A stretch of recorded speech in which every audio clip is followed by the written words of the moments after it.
करूँगा। इससे पहले कि मैं अपने आज के कवियों को आमंत्रित करूं, तो एक ब्रजेश कानूनगो की कविता है, बहुत अच्छे शब्द हैं।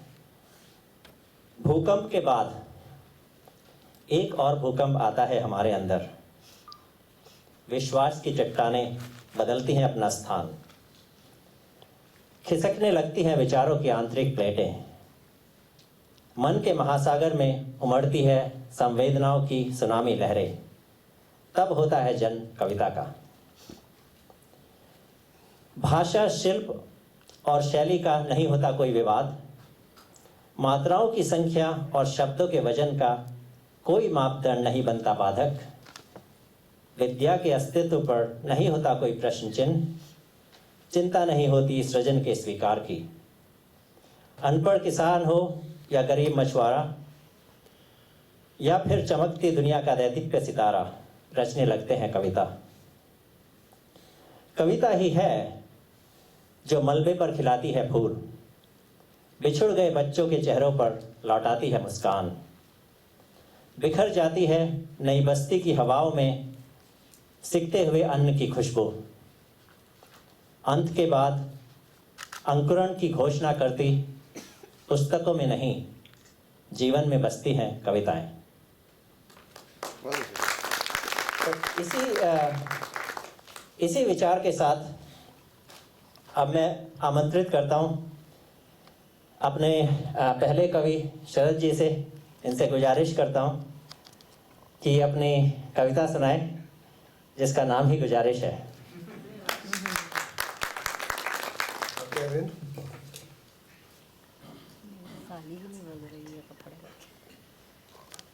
तो आप सबको बहुत बहुत बधाई। जो मंच पे बैठे हैं कवि, उनको बधाई, और जो कवि इंतज़ार में है अपनी कविता सुनाने के अवसर के लिए, उनको बधाई।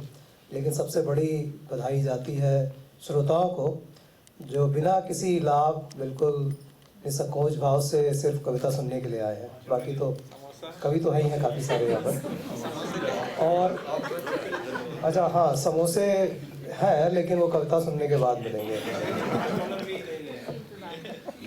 और जब ये बात हुई कि पहला नंबर मुझे राजीव जी ने दिया सबसे पहले कविता पढ़ने के लिए, तो मैंने कहा ये बहुत अच्छी बात है कि पहले कविता पढ़ने में कोई समय की पाबंदी नहीं है। तो अगर आप लोगों को जल्दी घर जाना हो तो क्षमा चाहता हूँ, क्योंकि मैं थोड़ा देर तक पढ़ूंगा, हो सकता है देर हो जाए, और फिर बाकी कवि है अपना देख लेंगे कवि है। तो कुछ दिनों पहले मैं इंडिया गया और वहाँ एक मित्र मिले, रेलवे स्टेशन के बाहर खड़ा हुआ था, दौड़ते हुए आ रहे थे, चेहरे पे मुस्कान और होंठ जले हुए। मैंने पूछा कि कहाँ से आ रहे हो? बोले मैं रेलवे स्टेशन से आ रहा हूँ। मैंने कहा अरे बड़े खुश लग रहे हो, क्या बात है? पत्नी को छोड़ के आ रहा हूँ। मैंने कहा ये होंठ को क्या हुआ? यार खुशी के मारे मैंने इंजन को चूम लिया, होंठ जल गए। तो ऐसे ही मैंने देखी है बहुत लोगों की खुशी। यहाँ पर भी कुछ मित्र हैं हमारे, बड़े सौभाग्य वाले हैं, उनकी पत्नियां कभी कभी जाती हैं इंडिया। तो ये देखा मैंने, इधर टीवी पे कार्यक्रम आता था, अमिताभ बच्चन, वैसे जिन्होंने मेरी दाढ़ी की स्टाइल चुराई है, उनके बाल दाढ़ी के सफ़ेद है, मेरे काले हैं, लेकिन स्टाइल मेरी है, मैंने पहले रखी थी। तो वो बोलते हैं कि कुछ दिन तो गुजारिए गुजरात में। तो ये सुन के मुझे आइडिया आया कि मैं भी अपनी पत्नी को बोलूँ, और जो बोला मैंने कुछ कविता में बोला, वो आपके सामने प्रस्तुत करता हूँ कि पत्नी जी, तुम इंडिया होकर आओ ना, कुछ दिन तो वहाँ बिताओ ना। तुम इंडिया होकर आओ ना, कुछ दिन तो वहाँ बिताओ ना। वतन तुम्हारा तुमको प्यारी पत्नी मधुर पुकार रहा, सारा कुनबा तुमसे मिलने छड़ छड़ राह निहार रहा। सभी सहेली पूछ रही हैं प्रिय सखी कब आओगी, बरसों से प्यासे नैनों की कब तुम प्यास बुझाओगी। उनकी प्यास बुझाने को तुम रूह अफ़ज़ा बन जाओ ना। तुम इंडिया होकर आओ ना, कुछ दिन तो वहाँ बिताओ ना।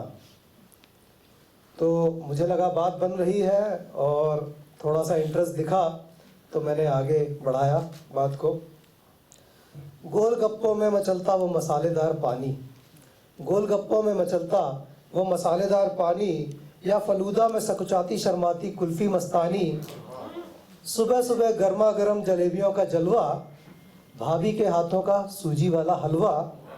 इंडिया गेट पे शाम को आइसक्रीम का साटा, लोगों ने कसाटा आइसक्रीम, मुझे बहुत पसंद है और धर्मपत्नी जी को बहुत पसंद है, तो उसी का वास्ता है। इंडिया गेट पे शाम को आइसक्रीम कसाटा, रजाई में बैठकर सारी रात ठहाका, तेरी राह निहार रहे हैं, मिलकर तुझे पुकार रहे हैं, तड़प रहे हैं बिना तुम्हारे, इनका दिल बहलाओ ना, तुम इंडिया होकर आओ ना, कुछ दिन तो वहाँ बिताओ ना। तो उनके दिमाग में ख्याल आने लगा और एक लेकिन मन में शंका उठी।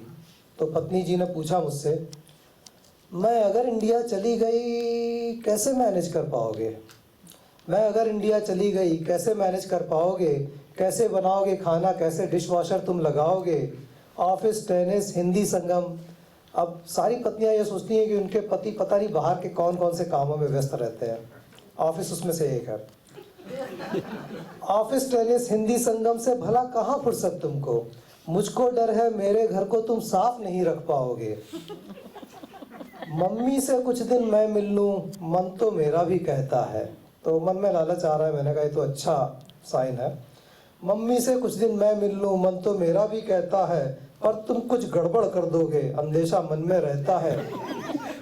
बिन खूंटी के बकरे जैसे बस इधर उधर लहराओगे।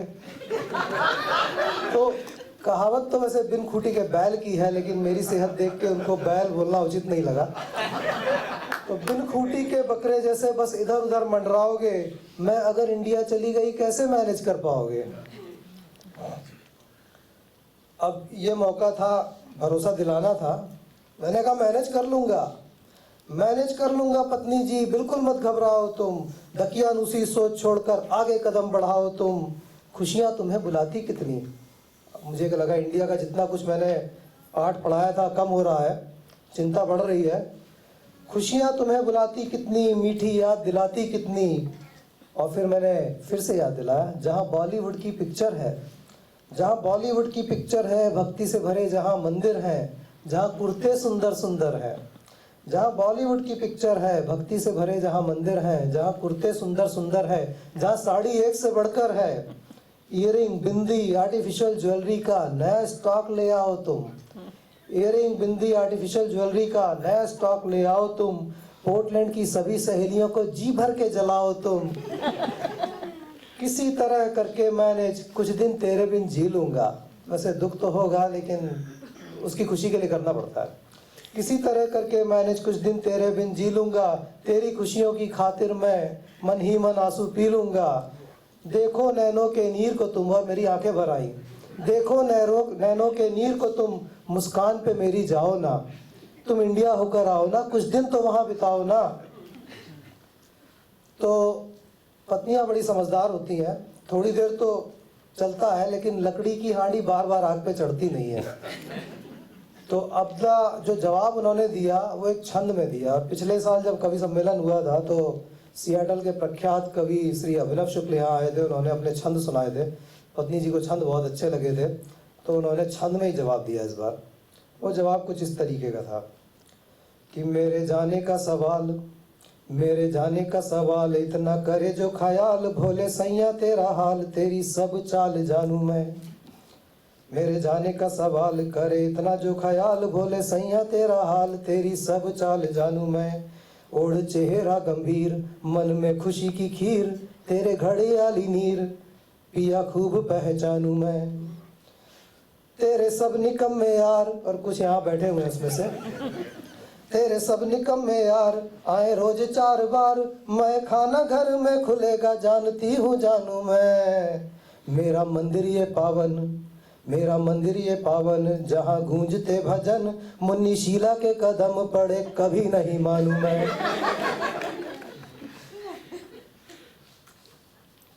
तो ये सुन के ऑब्वियसली मेरा मुंह उतर गया।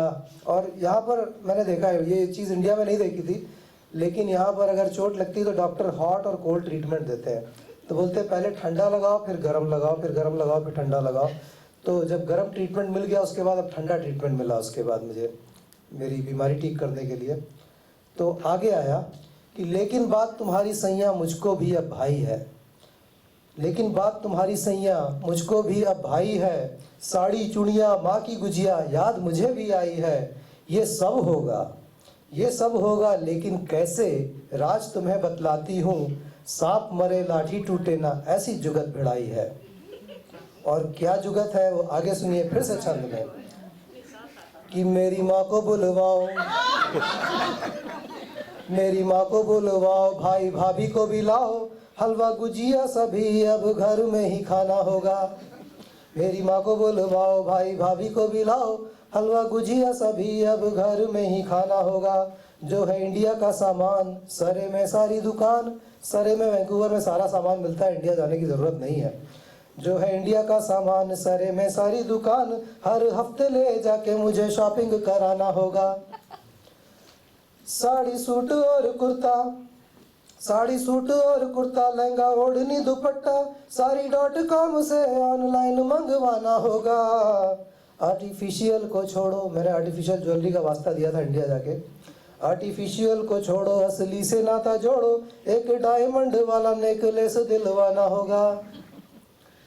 तो ये जो हुआ उसका नतीजा मैं आज तक भुगत रहा हूँ, और आप सारे दोस्तों से अनुरोध है, गुजारिश है मेरी, कि पत्नी को कभी कम आंकना नहीं। अगर कोई ऐसी चीज़ जो वो करना ना चाहती है उनको करने की सलाह ना देना, उल्टी पड़ती है।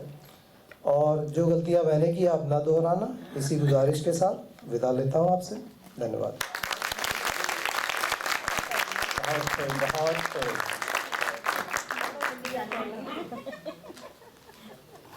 तो अब आपके सामने आ रहे हैं श्री आदेश जैन जी। ये पिछले वर्ष भी इन्होंने साहित्य संध्या पर अपनी रचना प्रकट की थी। तो आइए आदेश जी, इनकी ये दो कविताएं सुनाएंगे, पोर्टलैंड की धरती और गुलाब का फूल।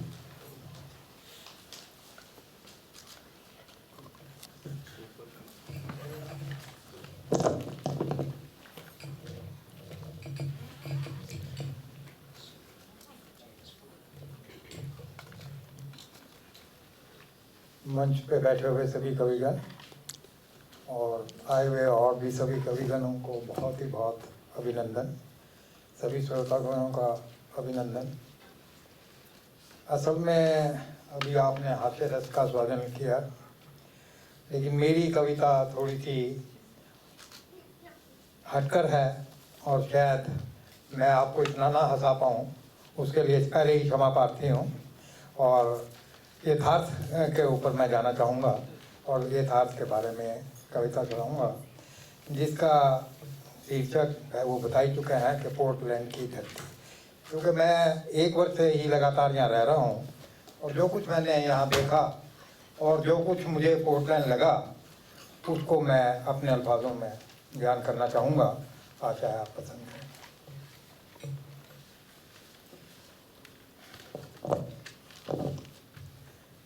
हरे हरे भरे पेड़ यहाँ चहूँ और लहराते, डाल डाल पर खिले फूल झूम झूम हंसाते।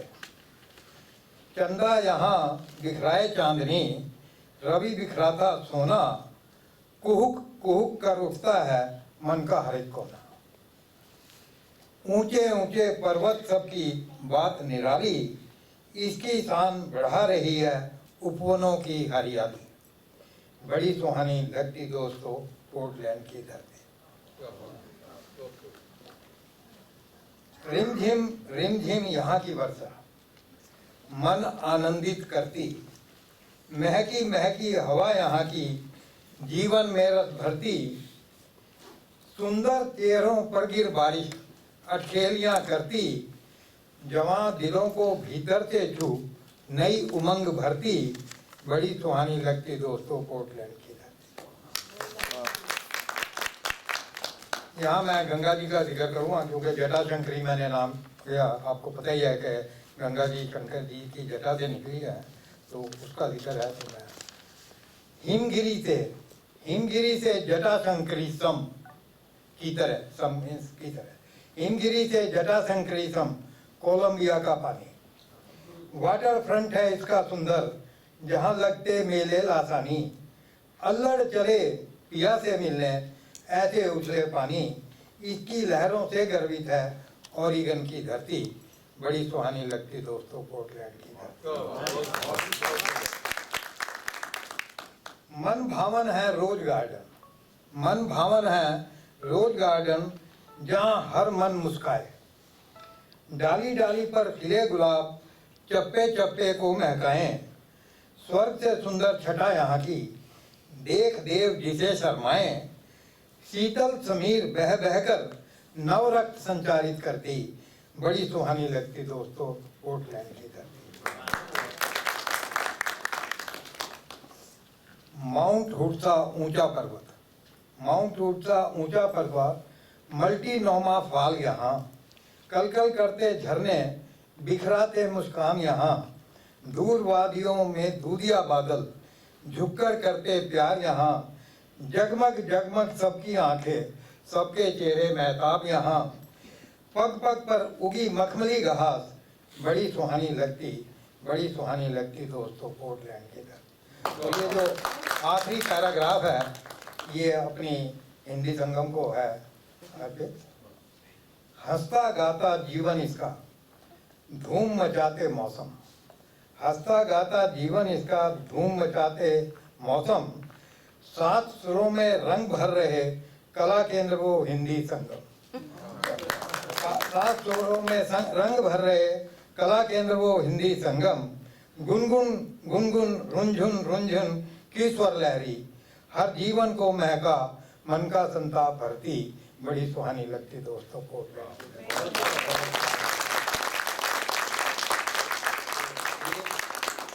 मिलता है दूसरी का मुझे हुक्म हुआ है कि साथ ही सुनानी है। तो पहले तो मैंने एक बहुत ही सीरियस थी वो कविता, उसको चेंज करके मैं थोड़ा सा सुनाने लगा हूँ, क्योंकि मैंने राजीव जी को लिख के भेजा था, मैं सुनाऊंगा कि मैं मानव हूँ।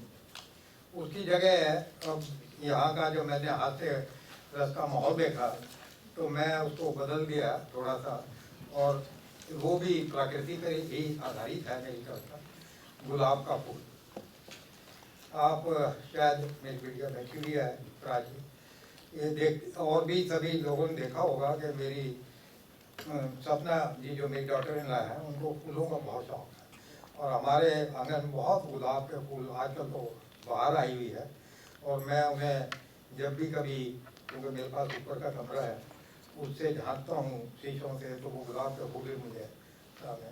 तो ये मैं परसों ही इस कविता को लिख बैठा, तो आपके सामने हाजिर है। वह जो गुलाब का वह जो गुलाब खिलाकर मुस्कुराता है, वह जो गुलाब खिलाकर मुस्कुराता है, हवा के झोंकों के संग लहराता है, बादलों में के साए में भी खिल जाता है, रोशनी में सभी के चेहरों पर मुस्कान लाता है। वह जो गुलाब खिलाकर मुस्कुराता है, बारिश की बूंदों को मोतियों की तरह थाम जाता है, फिर ढलकती हैं बूंदें जैसे ही, तब वह हल्का सा तिल मिलाता है। जब फिर ढलकती हैं बूंदें जैसे ही, तब वह हल्का सा तिल मिलाता है, और बारिश के रुकते ही वह ओस की बूंदों को बुलाता है। वह जो गुलाब खिलखिलाकर मुस्कुराता है।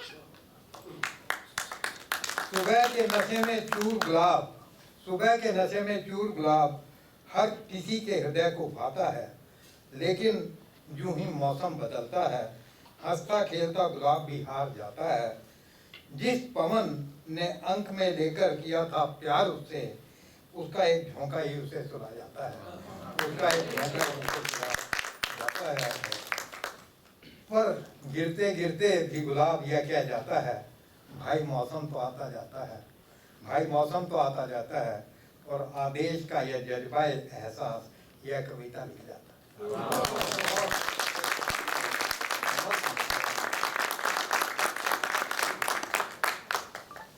बहुत सुंदर, इतना अच्छा प्राकृतिक सौंदर्य का वर्णन, बहुत ही खूब।